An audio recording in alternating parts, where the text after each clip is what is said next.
Good evening, everyone. If you are joining us for the first time, my name is Yen Adams Sokamanoyam, and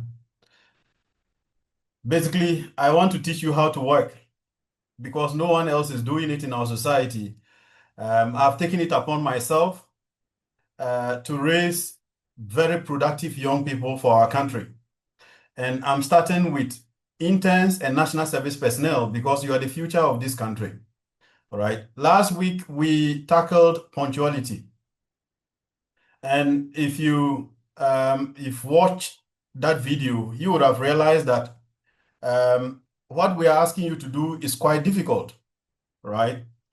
Um, and because it is difficult, it requires preparation. It is difficult, but rewarding. Every rewarding character is difficult to build. And it should take you some time to be able to do it. But once you build it, it brings a long-term reward and satisfaction. Now, building on that, today I want us to look at how to prepare for work. We have 3 goals, basically. So the number 1 goal is to get to work on time consistently. Okay? Our goal is to get to work on time consistently. Number 2, we want you to get to work mentally, physically, and emotionally prepared to work. And then number 3, we want you to get to work prepared with all the resources required to work. Okay. Now, how do you get these objectives achieved every day consistently for the rest of your life? And so it has to become a character for you to be able to build that. And that is what this session is all about. Now, first, I want to start with some basic resources you must have to be prepared to work. So there are at least 6 resources I think you should have before you go to work or before you practice what I'm trying to teach you today. Okay? Number 1, you should have a notebook. Every good worker, especially service workers like you, should have a notebook that you can take some notes and also do some planning, right? Before work, you have to plan for work. I will come to that a bit in detail. That will require you to use a notebook. And then when you attend meetings or in group sessions, or you engage any supervisor or anyone during your work time, you need to take notes. And so because of that, you need a notebook. Number 2, you need a pen and a pencil. Okay, number 3, you need a rough book.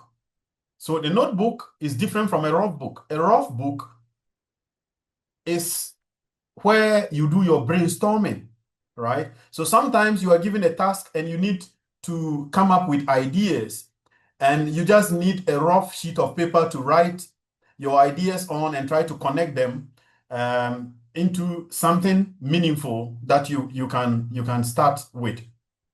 In that case, you need a rough book to put those ideas down. Then number 4, you need a study table at home.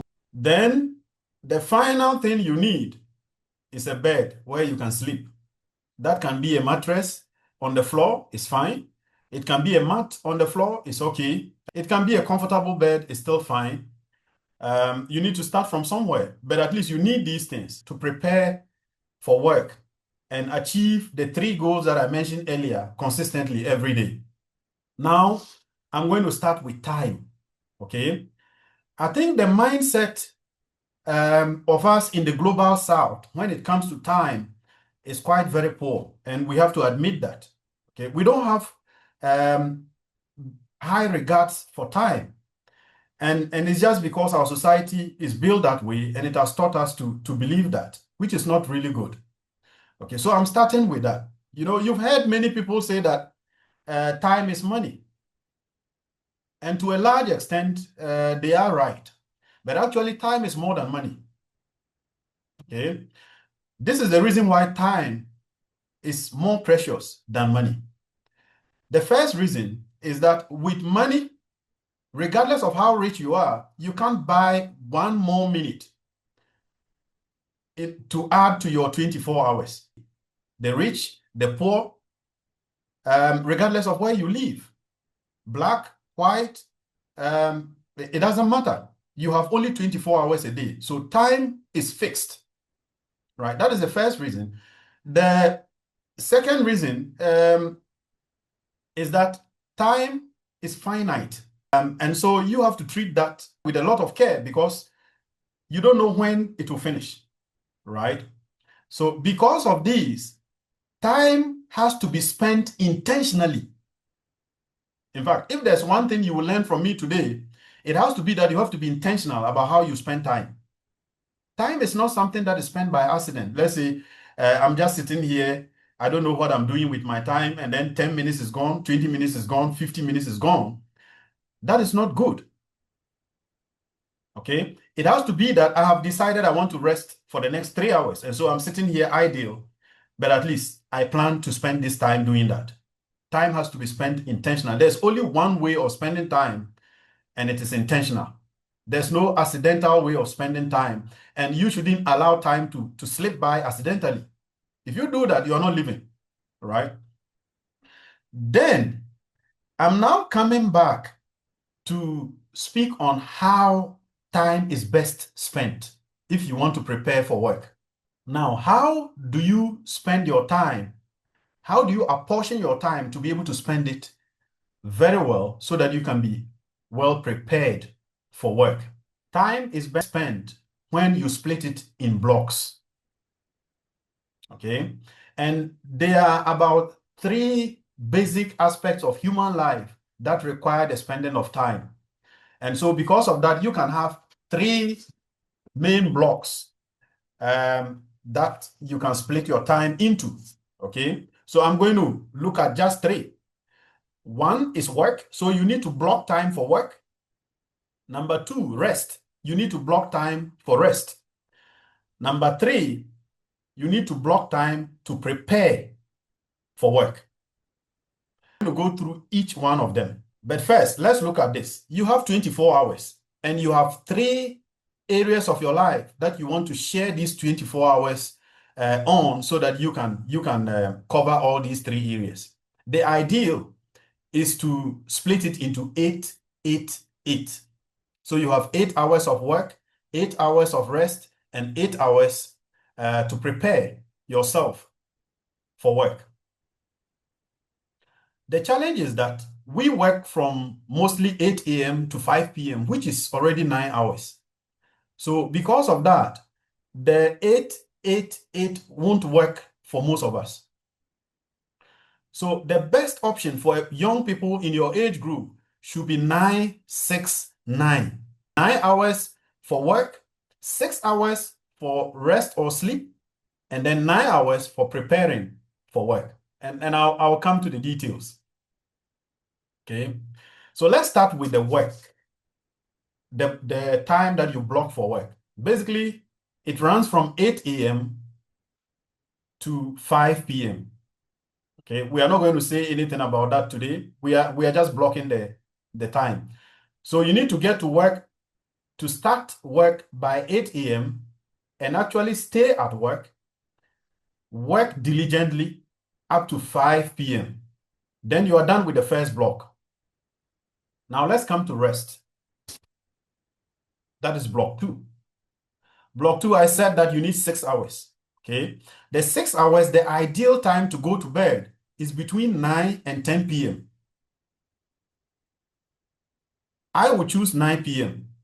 Okay, so if you go to sleep at 9 p.m., then 6 hours means that you will wake up at 3 a.m. So you go to sleep at 9 p.m. and then you wake up at 3 a.m. You get 6 hours of rest. Now, if your body is not used to having constant sleep, you need to train it to get used to that because your sleep should be predictable, right? And it's very easy to do that. Our bodies adjust so easily. If you go to sleep today at 9 p.m. and you wake up tomorrow at 3 a.m. Whether you sleep or not, you just go to bed and then you wake up at 3 a.m. You do it for 1 week. When you go to bed at 9 p.m., you will sleep. And the reason why you will sleep is that the rest of the time is so occupied, you will get tired the following day by 9 p.m. In fact, you'll be sleeping before 9 p.m. the following day if you follow the schedule that I'm about to give. And because of that, you'll be able to sleep on time and wake up on time. It is said that early to bed, early to rise makes you a wise person, right? So not only wise, but also healthy. Because if you sleep on time and you wake up on time, you will stay healthy. And 6 hours is very good for young people at your age. Now, I'm coming to the next block, the time that you need to prepare for work. And I blocked 9 hours for that. You may think that is a lot, but it is not, right? So this is how you spend that. Remember, the first block, work, is from 8 a.m. to 5 p.m. Then the next block, sleep or rest, is from 9 p.m. to 3 a.m. Now, the preparation, I've split it into 3 different portions. From 5 p.m. to 9 p.m., that is when you need to connect with people. Okay? You connect with your family, friends, and people who matter to you socially. Okay, so that is the time you need to wind down and get to connect with people. So by 5 p.m. or maybe 5:30, you've left work. Then you spend that period getting to home on time, talking to people, bonding with people that matter to you, and just basically spend that time connecting with the people you care about. Up to 9 p.m., you should be going to bed. So the next block, sub-block under the preparation, is going to be from 3 a.m. to 5 a.m. From 3 a.m. to 5 a.m. should be the time for self-development. Everyone is asleep. The whole place is quiet. That is the time to read and build yourself. So if you're on the path of learning something new, that is the right time you have most of your concentration intact. And so you can read something and get to really understand it. If you are a believer like me, you wake up at that time, you want to read your Bible and pray. Regardless of which religion you belong, it would be great, first of all, to set, let's say, the first 30 minutes to honor the God that you serve before you move on to reading other things. So by 5 a.m., you are done with that. Okay. Then you move on from 5 to 8 a.m. From 5 to 8 a.m. is when you need to prepare to get to work. Okay. So these are the activities that you do at that time. You need to exercise. You need to keep active. So maybe you can spend the first 5 to 10 minutes doing some body exercises. You need to keep strong, right? Then you need to write your to-do list. So you go into your notebook and write down all the tasks that you expect to accomplish that day. Sorry. Write every task down. And when you are done writing them, circle the top 3 tasks that are very important to you that day. I repeat, write all your tasks or activities that you are going to be engaged with at work that day. Write all of them. List all of them in the notebook. In fact, leave a line between each task and list everything that comes to mind. When you are done, circle the top 3 most important ones. That is where you start when you get to work. The 3 most important tasks, when you get to work, you start with them and finish them before you move to anything else. We will talk about that a little bit more the next time. So you prepare your to-do list. Then after writing your to-do list, you go to the next page of your notebook and write down anything that is occupying your mind that morning. Anything. Whether they are ideas, things that are bothering you, things you plan to do in future, but they are just in your mind and keep coming and keep coming. Write all of them down so that you can clear your mind and have a free mind to concentrate when you get to work. So you write all that down in the next page of the notebook. Now you are done with planning. The next step is to plan your trip to work. So if you are using Trotro, you need to know when you are picking your Trotro at the first bus stop, when you need to get there, what you need to do, the route you want to follow, and if things don't go as planned, the next step to take in order to get to work on time. So these are the basic things you need to do. And if you put them together very well, and you do all of them, you will get to work every day consistently with the right mindset, the right physical and emotional preparation to be able to work. So I'm going to go through everything, just summarize everything that I've discussed today. I said that the reason why we want to prepare before we go to work is because we want to achieve three things. We want to get to work on time every day consistently.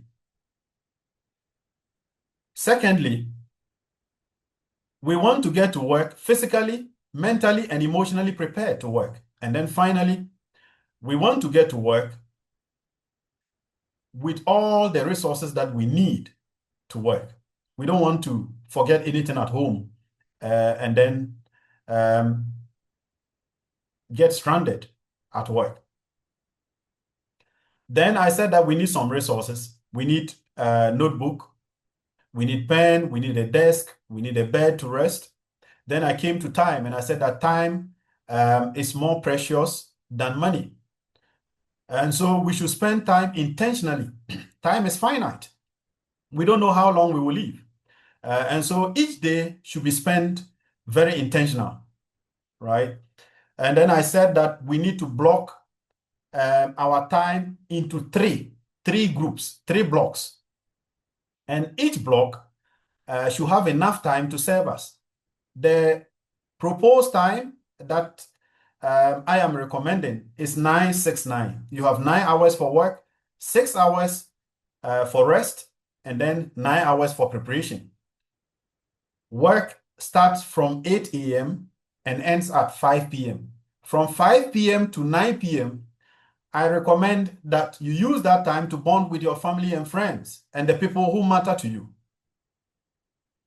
Then from 9 p.m. To 3 a.m., or if you are doing 10 p.m. to 4 a.m., you sleep, go to bed and sleep. Whether you sleep or not, be on bed and get some rest. Wake up at 3 a.m., do a devotion, read your Bible, read your Quran or any religion that you belong to, do your religious rituals. After that, do some real self-development, read a book, do some studies, get yourself prepared to grow, right? And then once you are done with that, the next block is for you to start preparing to go to work. You can do some exercises, and then you prepare your to-do list. You empty your mind on a separate sheet of your notebook. Then you plan your trip to work. After planning your trip, the last thing you do is to then start the real preparation, such as maybe ironing your clothes, taking your bath, and stuff like that, to go to work. I believe that if you build this consistently and it becomes effortlessly part of your life, it's not like you think about it, you just do it. It's just your routine. Then you will get to work every day early. You get to work on time, just effortlessly. You will get to work always prepared to work and refreshed. And it shouldn't be a problem for you to be very productive at what you do. All right, so I will end here. Thank you very much for joining today. I just hope that this session was very useful to you.